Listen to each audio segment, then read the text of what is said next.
So it looks like we have yet another evil person out there on the loose, another guy that took anime a little too seriously and decided to apply it to his own life. You know, there's a lot of people out there like that these days who pretty much think their life is some sort of movie, and they're of course the main character. You know, the types of people that walk around like their shit don't stink, like the world revolves around them. We've talked about main character syndrome in the past, and how it can really affect an individual, and of course those close to them in their everyday lives. To be frank, people with main character syndrome are incredibly selfish, have massive egos, need a lot of attention/acceptance from others, and in general have a warped sense of perception and reality. And that's not to say that all of these types of people necessarily have a negative agenda on their mind, though in this case the guy I have to talk about today obviously didn't want to be the protagonist in his storyline. He wasn't Naruto, he wasn't Ichigo, he wanted to head to the dark side and be the bad guy, just like Itachi apparently, because he had the bright idea one day to take out his entire family one at a time. The 20-year-old Alexander Jackson shot his two parents and his sister one early morning a couple of weeks back,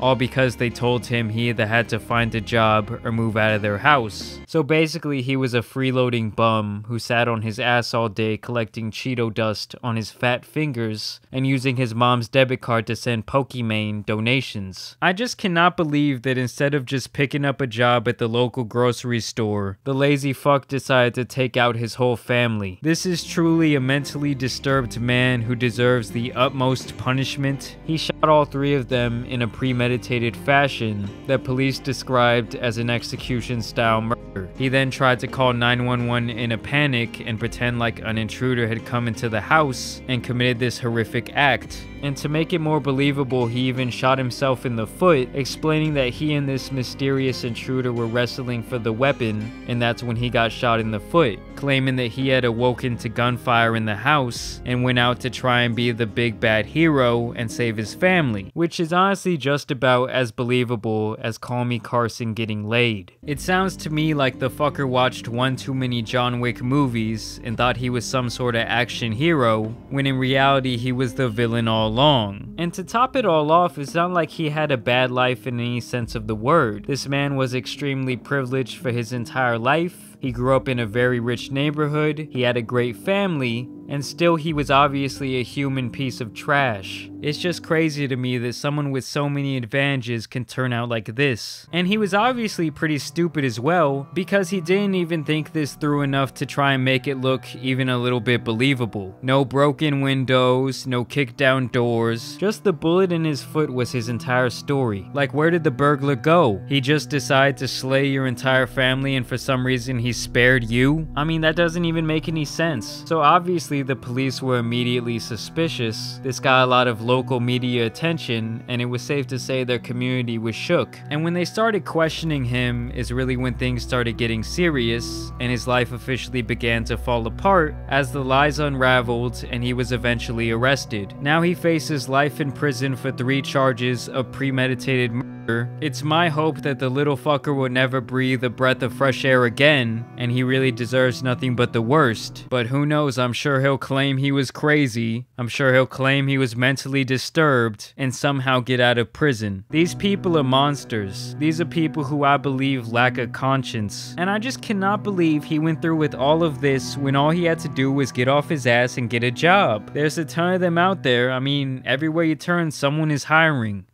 But let me know what you guys think about this story down below. As always, I do want to thank you for watching today's video. And as you guys know, there's some other news out here that needs to get covered. So it's been your boy, the Tan Superman.